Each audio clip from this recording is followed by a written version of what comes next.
Good morning my dear students. Shri Bhagwan Das Todi PG महाविद्यालय की political science की ऑनलाइन क्लासेस में आपका पुनः हार्दिक स्वागत है, अभिनंदन है। अपन चर्चा कर रहे थे महात्मा गांधी जी को लेकर के, और महात्मा गांधी जी के जो महत्वपूर्ण जो विचार थे वो अपन ने प्रीवियस क्लास के अंदर अपन ने जानने का, समझने का जो प्रयास किया था। आज उसी श्रृंखला में अपन गांधी जी के सत्याग्रह जो संबंधी जो विचार हैं उनको समझने का प्रयास करेंगे, क्योंकि गांधी जी के विचारों को जब अपन पढ़ते हैं तो अपन पाते हैं कि गांधी जी के जो विचार जो थे उनकी वर्तमान समय के अंदर भी अगर उसकी प्रासंगिकता को अपन देखें तो अपन पाते हैं कि गांधी जी के विचारों का प्रभाव जो है वर्तमान समय में भी दिखाई देता है। कि किस तरीके से आज के इस दौर की अपन जब चर्चा करते हैं और आज अपन देखते हैं कि समाज में किस प्रकार की जो व्यवस्था है या सामाजिक जीवन को लेकर के, आर्थिक जीवन को लेकर के या राजनीतिक जीवन को लेकर के जिस प्रकार का एक वातावरण बना हुआ है उसके शुद्धिकरण की अगर अपन चर्चा करें, उनके एक नए रूप की अपन चर्चा करें तो निश्चित तौर से गांधी जी के जो विचार हैं वो अपने को प्रभावित करते हैं। इसीलिए गांधी जी के जो विचारों का जो वर्तमान समय के साथ अगर अपन प्रासंगिकता को साथ जोड़ करके देखें तो निश्चित तौर से गांधी जी के उस समय के विचार आज भी प्रासंगिक हैं। उसी कड़ी में आज अपन देखते हैं सत्याग्रह संबंधी विचार, यानी सत्य के लिए आग्रह करना।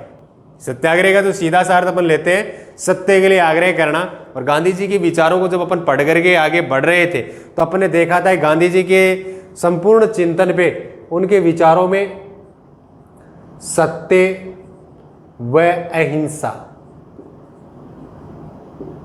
ये उनके विचारों का आधार रहा है, और इसी आधार पे गांधी जी दर्शन को अपन आगे बढ़ाते हैं। इससे पहले आपने गांधी जी के, मैं ज़्यादा डिटेल में नहीं जाऊंगा, आपको सिर्फ जोड़ने का प्रयास करूंगा। गांधी जी के इससे पहले के जो विचार थे आपने देखा था धर्म व राजनीति, धर्म व राजनीति संबंधी विचार थे। इसके अलावा गांधी जी के सत्य संबंधी विचार थे। इसके अलावा गांधी जी के अपन ने अहिंसा संबंधी विचारों को देखा। इसके अलावा अपन ने गांधी जी के आदर्श राज्य को विचार जो थे वो देखे। इसके अलावा गांधी जी के आर्थिक, और अंत में अपन ने सामाजिक विचार देखे थे। इसके अलावा आज अपना प्रयास रहेगा गांधी जी के सत्याग्रह संबंधी विचार और गांधी जी के शिक्षा संबंधी विचार। हालांकि मैंने राज्य के संदर्भ की जब अध्ययन अपन किया था आदर्श राज्य में, उस समय मैंने शिक्षा का एक हल्का सा प्रारूप जो था वो आपके सामने स्पष्ट किया था। तो यहाँ जब आप देखते हो गांधी जी धर्म और राजनीति की चर्चा करते हैं तो यहाँ राजनीति को धर्म के अनुसार करने की जो सलाह थी, यानी कि अपन जब इसको देखते हैं तो अपन पाते हैं कि गांधी जी साध्य व साधन दोनों की पवित्रता पे बल देते हैं। देखिए, अब आप जब नोट्स बनाते हैं तो आप केवल और केवल उस फैक्ट को पकड़ने का प्रयास कीजिए कि गांधी जी के जो विचार हैं वो किस पे आधारित है। तो धर्म और राजनीति की अपन चर्चा करते हैं तो गांधी जी के जो विचार हैं वो साध्य और साधन दोनों की पवित्रता पे बल देते हैं। अर्थात जो साध्य आपने बनाया है, जो लक्ष्य आपने बनाया है वो पवित्र होना चाहिए। इसके अलावा उस लक्ष्य तक पहुंचने के लिए आप जिस प्रकार के साधनों का प्रयोग करते हैं ये साधन भी क्या है, पवित्र होने चाहिए। इसके अलावा अपन ने सत्य की बात की थी। गांधी जी सत्य के संदर्भ में क्या कहते हैं, यानी गांधी जी आत्मा की बात करते हैं कि प्रत्येक मनुष्य के अंदर एक आत्मा होती है और आत्मा जो होती है वो ईश्वर का प्रतीक होती है, इसलिए ईश्वर की जो वाणी है वो सत्य है। तो यहाँ जब अपन आत्मा के अनुसार, आत्मा की आवाज के अनुसार को कार्य करते हैं तो वो भी क्या होता है, सत्य होता है। तो यहाँ गांधी जी का जो विचार था वो यही था कि ईश्वर ही सत्य है, सत्य ही ईश्वर है, और इसकी बात उन्होंने कही थी। इसके अलावा अपन ने चर्चा की थी अहिंसा को लेकर के। गांधी जी अहिंसा के संदर्भ में क्या कहते हैं, अहिंसा के किस प्रकार के प्रकार उन्होंने बताए थे। जैसे अपन ने देखा था, जागृत अहिंसा थी, कायरों की अहिंसा थी, औचित्यपूर्ण अहिंसा थी। इनको 3 प्रकार में भी उन्होंने बांटा था। इसके अलावा जब अपन आदर्श राज्य की चर्चा कर रहे थे तो गांधी जी ने राज्य की एक रूप की जब चर्चा करते हैं तो गांधी जी क्या कहते हैं, राज्य एक संगठित जो रूप है, राज्य का जो संगठित रूप है वो अहिंसा का प्रकार करते हैं। हिंसा, जहां पर हिंसा की बात करते हैं तो संगठनात्मक जो स्वरूप अपने को दिखाई देता है वो हिंसा का प्रतीक है। तो गांधी जी राज्य के अंदर विकेंद्रीकरण, अपने सबसे बड़ा जो बल जो था उनका, वो शक्ति के विकेंद्रीकरण पे बल देते। राज्य को संगठित हिंसा का प्रतीक उन्होंने जरूर माना है, लेकिन कार्ल मार्क्स की तरह वो राज्य की जो बुराई है एक आवश्यक बुराई के तौर पे लेते हैं, लेकिन पूर्ण समाप्ति की जो चर्चा करते हैं तो वहां गांधी जी क्या कहते हैं कि राज्य के अंदर कुछ ऐसे असामाजिक तत्व भी होते हैं जो सामाजिक प्रक्रिया या जो भी प्रक्रिया है उस प्रक्रिया का सुचारू रूप से जब संचालन होता है तो उसमें बाधक के रूप में कार्य करते हैं। इसलिए राज्य जो है इस प्रकार के जो असामाजिक तत्व हैं उनको नियंत्रित करने के लिए एक निषेधात्मक शक्ति के रूप में कार्य करता है। तो यहां शक्ति के विकेंद्रीकरण पे बल उन्होंने दिया था। इसके अलावा उन्होंने राज्य के अंदर जो औद्योगिकरण की जो नीति थी उसका भी उन्होंने विरोध किया था, क्योंकि औद्योगिकरण के कारण भारत की जो अर्थव्यवस्था थी वो जर्जर हो चुकी थी। क्योंकि यूरोप के अंदर जब औद्योगिकरण की क्रांति हुई थी, बड़ी बड़ी मशीनों का जब आविष्कार हुआ था तो उत्पादन भी दुगनी गति से बढ़ने लगा। ऐसी स्थिति में उस उत्पादित जो सामान जो था उसको बेचने के लिए एक बाजार की तलाश हुई, और जिसके कारण साम्राज्यवाद कहें या औपनिवेशवाद जो था उसको बढ़ावा मिला था। तो इस प्रकार की चर्चा अपन ने वहां पे की थी।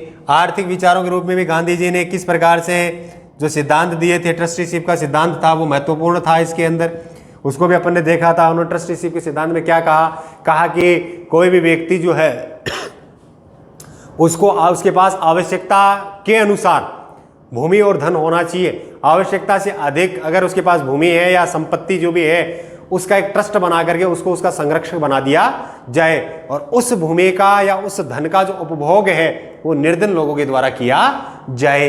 इस प्रकार की बात उन्होंने कही थी। सामाजिक व्यवस्था की अपन चर्चा करते हैं तो गांधी जी जो अस्पृश्यता उन्मूलन की बात उन्होंने कही थी कि समाज जो है, एक समाज को अपन एक स्वरूप के रूप में, एक ढांचे के रूप में जब देखते हैं तो समाज के अंदर जो प्राचीन काल की जो व्यवस्थाएं थी उनको जब देखते हैं तो यहाँ समाज में ऊंच नीच का जो भेदभाव था, छुआछूत का जो भेदभाव था, वो एक संगठित समाज को आगे बढ़ने से क्या करता है, रोकता है।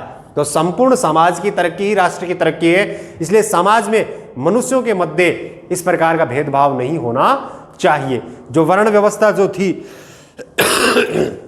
वो सामाजिक व्यवस्था का सुचारू रूप से संचालित या संचालन करने के लिए बनाई गई थी, जो धर्म और कर्म पे आधारित थी। लेकिन आगे चल करके कार्य के आधार पे जातियों का निर्माण होने लगा, और जिसके कारण समाज जो था वो विघटित खंडित हो गया था। तो इस प्रकार की चर्चा उन्होंने सामाजिक विचार में भी कही थी। तो आज अपन देखते हैं सत्याग्रह संबंधी विचार कि गांधी जी जो है वो सत्याग्रह संबंधी विचार किस प्रकार से प्रस्तुत करते हैं।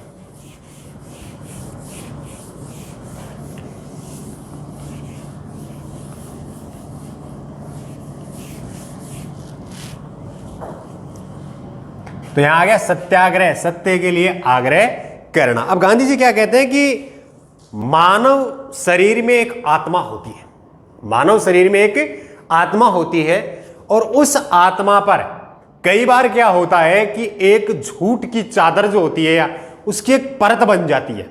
यानी प्रत्येक मनुष्य जो है उसके शरीर में एक आत्मा होती है।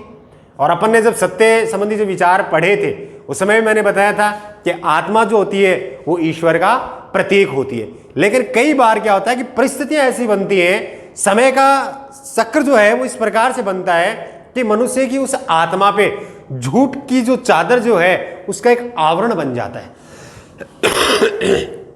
उस आवरण को हटाने के लिए सत्याग्रह का प्रयोग किया जाता है। यानी कि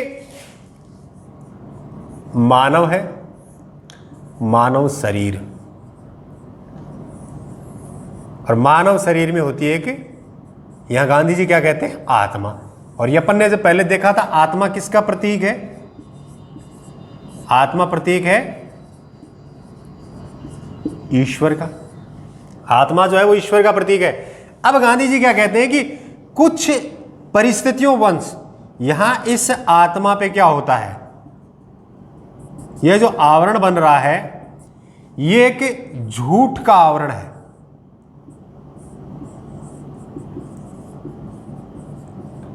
ये एक झूठ का आवरण बन जाता है इस पे। इसलिए आत्मा की जो आवाज होती है, जो हमेशा सत्य के रूप में प्रदर्शित होती है, वो इस झूठ के आवरण के कारण आत्मा की आवाज जो है वो सत्य की पुनरावृत्ति जो है वो नहीं हो पाती है। तो गांधी जी क्या कहते हैं कि इस सत्याग्रह के माध्यम से ये जो झूठ का आवरण जो बनाया गया है उसको हटाना है। और उसको हटाने के लिए किस चीज का प्रयोग किया जा रहा है? सत्याग्रह का प्रयोग किया जा रहा है साहब, अर्थात आत्मा को जागृत किया जा रहा है। यानी सत्याग्रह जब किया जाता है, अब देखिए कोई भी व्यक्ति है उसकी आत्मा पे कोई झूठ का आवरण बन जाता है जिसके कारण वो अपने जो भी किसी भी फर्म के रूप में ले सकते हैं या किसी भी कार्य के रूप में उसको अपन देख सकते हैं कि जब उसकी आत्मा पे एक झूठ का आवरण बन जाता है तो वह आत्मा की आवाज नहीं सुन पाता है। इसलिए गांधी जी क्या कहते हैं कि उसके द्वारा जो निर्णय लिया जाता है, कार्य जो किया जाता है, उस कार्य के अंदर सत्य का जो पुट होता है, सच्चाई की जो बात होती है वो दिखाई नहीं देती है। ऐसे व्यक्तियों की इस आत्मा से ये झूठ का जो आवरण है उसको कैसे हटाया जाए, अर्थात इसकी जो आत्मा है इसको जागृत कैसे किया जाए कि भाई ये सही है। यानी अपन देखते हैं कई बार व्यक्ति क्या होता है, किसी चीज को, किसी घटना को जब देखता है तो आत्मा तो ये कहती है कि हाँ इसके साथ ये गलत हुआ है, लेकिन कई बार क्या होता है कि समाज के दबाव में, परिवार के दबाव में व्यक्ति क्या होता है, एक झूठ का आवरण जो होता है वो आत्मा पे हावी हो जाता है और वो न चाहते हुए भी झूठ का सहारा लेता है। अपन भी गलती करते हैं, किसी भी कार्य को अपन करते हैं तो अपन उस कार्य में गलती हुई है तो उसको छुपाने के लिए अपन झूठ का सहारा लेते हैं। तो गांधी जी क्या कहते हैं कि जो झूठ जो अपन ने बोला है ये अपनी आत्मा जो है वो इस चीज की गवाही नहीं देती है, लेकिन व्यक्ति क्या करता है कि बाहरी परिवेश के कारण आत्मा की जो आवाज जो होती है वो अंदर दब जाती है। इसलिए उस आवाज को पुनः जागृत करने के लिए था, आत्मा को जागृत करने के लिए, आवाज को पुनः बाहर निकालने के लिए किसका कार्य है? सत्याग्रह का कार्य है। यानी कि सत्याग्रह का मुख्य उद्देश्य है आत्मा को जागृत करना। आप साथ साथ इसको बनाते रहे।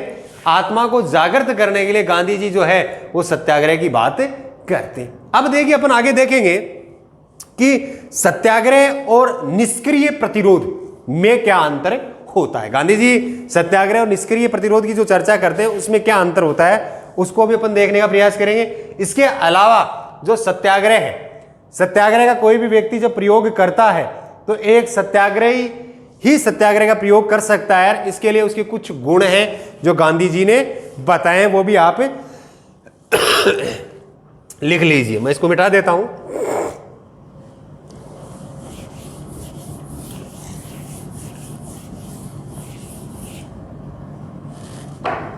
अब देखिए सत्याग्रह का प्रयोग जो है वो एक सच्चा सत्याग्रही कर सकता है। अब कैसे कर सकता है, इसके कुछ गुण हैं वो भी आप नोट कर लीजिए। एक सत्याग्रही जो है वो सत्याग्रह का जब प्रयोग करता है तो उसके लिए कुछ गुण हैं जो अपने चरित्र में वो क्या करता है, अपनाता है, ढालने का प्रयास करता है। तो सत्याग्रह का पहला गुण है सत्य, अहिंसा, अपरिग्रह,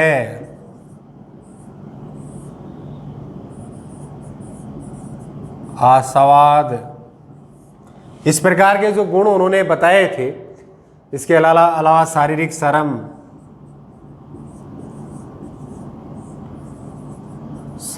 श्रम, अस्पृश्यता उन्मूलन, मद निषेध,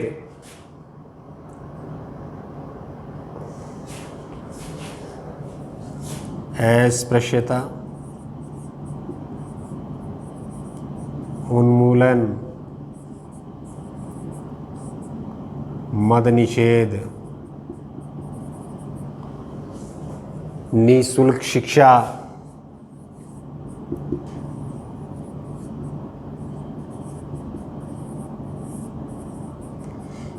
इस प्रकार गांधी जी ने कुछ गुण जो थे वो एक सत्याग्रही के लिए उन्होंने बनाए थे। सत्य आ गया, असत्य, झूठ नहीं बोलेगा। तो आप यहां देख सकते हैं कि ये जो गुण है, गांधी जी ने एक सच्चा सत्याग्रही जो है उसके चरित्र में ये गुण होते हैं। वही व्यक्ति सत्याग्रह का प्रयोग कर सकता है। यानी एक सच्चा सत्याग्रही जो है वो किस प्रकार से अपने आप को एक सत्याग्रही बना सकता है, उसके लिए उसके पास उसके चरित्र में इस प्रकार के गुण होने चाहिए। तो आप इसको साथ साथ नोट कर लीजिए कि गुण जो है सत्य, अहिंसा, असत्य, परिग्रह, आशावाद, शारीरिक श्रम, अस्पृश्यता का उन्मूलन, मद निषेध और निःशुल्क शिक्षा की बात करते हैं। अब अपन चर्चा करते हैं सत्याग्रह और निष्क्रिय जो प्रतिरोध जो होता है उसमें क्या अंतर होता है। मैं ये मिटा रहा हूं, आप इसको अपनी नोटबुक में नोट कर लीजिए एक बार। गांधी जी के विचारों को जब आप देखेंगे तो आप उनके जो ये छोटी छोटी जो बातें गांधी जी ने कही हैं, यही उनके विचारों का एक सार है जो अपने सामने प्रदर्शित होता है या प्रस्तुत होता है। अब अपन देखते हैं सत्याग्रह व निष्क्रिय प्रतिरोध। सत्याग्रह और निष्क्रिय प्रतिरोध, इसमें क्या अंतर होता है वो अपन देखते हैं।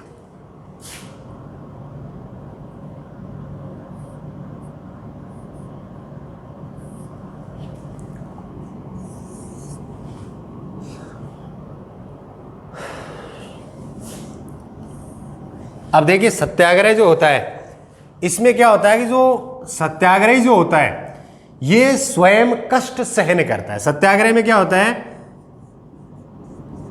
सत्याग्रही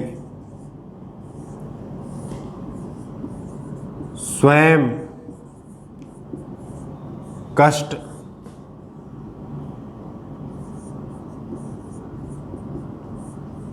सहन करता है। यानी कष्ट की अगर अपन चर्चा करें तो ये जो कष्ट है ये कौन उठाता है, सत्याग्रही उठाता है। जबकि अपन निष्क्रिय प्रतिरोध की अपन चर्चा करें तो यहां देखते हैं अपन निष्क्रिय प्रतिरोध में दूसरों को कष्ट दिए जाते हैं, दूसरों को कष्ट दिए जाते हैं। आप साथ साथ इसको नोट करते रहे। दूसरा अपन लिखते हैं सत्याग्रही जो होता है, इसमें आप लिख सकते हैं सत्याग्रही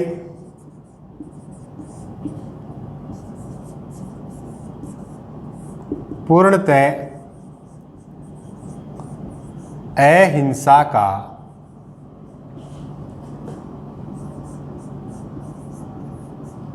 पालन करता है, अहिंसा का पालन करता है। जबकि निष्क्रिय प्रतिरोध में हिंसा का सहारा लिया जाता है। निष्क्रिय प्रतिरोध में हिंसा होती है, हिंसा होती है। दूसरी ओर अपन जब सत्याग्रह की बात करते हैं तो ये जो है ये एक व्यापक अर्थ प्रस्तुत करता है, जबकि निष्क्रिय प्रतिरोध जो है वो एक संकीर्ण अर्थ को हमारे सामने प्रस्तुत करता है। समझ गए मेरी बात को? तो यहां ये जो है ये व्यापक अर्थ देता है और ये जो है ये होता है साहब संकीर्ण।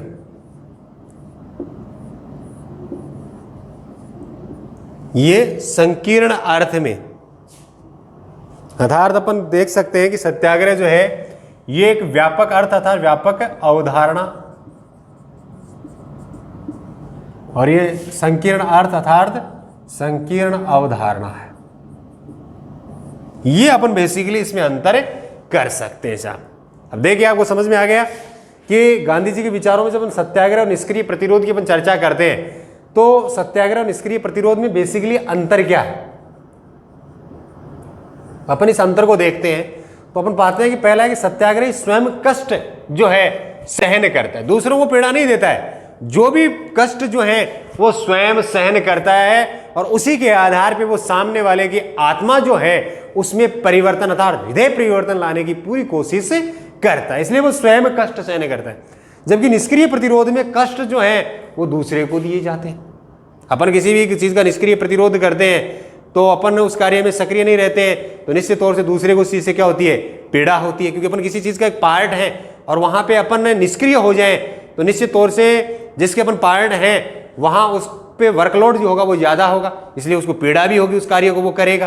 तो ऐसी स्थिति में यहाँ निष्क्रिय प्रतिरोध में दूसरे को कष्ट दिए जाते हैं। सत्याग्रही पूर्णतः अहिंसा का पालन करता है, यानी वो अपने कार्य में किसी प्रकार की हिंसा जो है वो इस्तेमाल नहीं करता है, वो अहिंसा का मार्ग अपना करके हृदय परिवर्तन लाने की पूरी कोशिश करता है, जबकि निष्क्रिय प्रतिरोध में हिंसा भी होती है।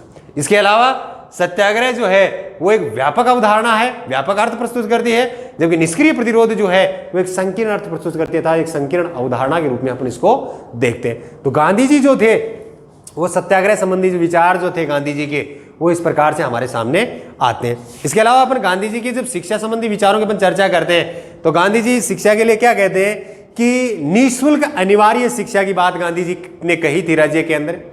इसके अलावा शिक्षा जो प्रारंभिक शिक्षा जो है वो मातृभाषा जो है उसमें दी जानी चाहिए। इसके अलावा शिक्षा का जो उद्देश्य है वो रोजगार परक होना चाहिए। शिक्षा के अंदर रोजगार, ऐसी शिक्षा दी जाए जिसमें विद्यार्थी को रोजगार परक बनाया जा सकता है, अर्थात विद्यार्थी शिक्षा ग्रहण कर करके अपने रोजगार को स्वयं जो है वो प्राप्त कर सकता है। इस प्रकार की शिक्षा होनी चाहिए। हस्त कौशल की अपन जो बात करते हैं वो शिक्षा के पाठ्यक्रम में शामिल होना चाहिए।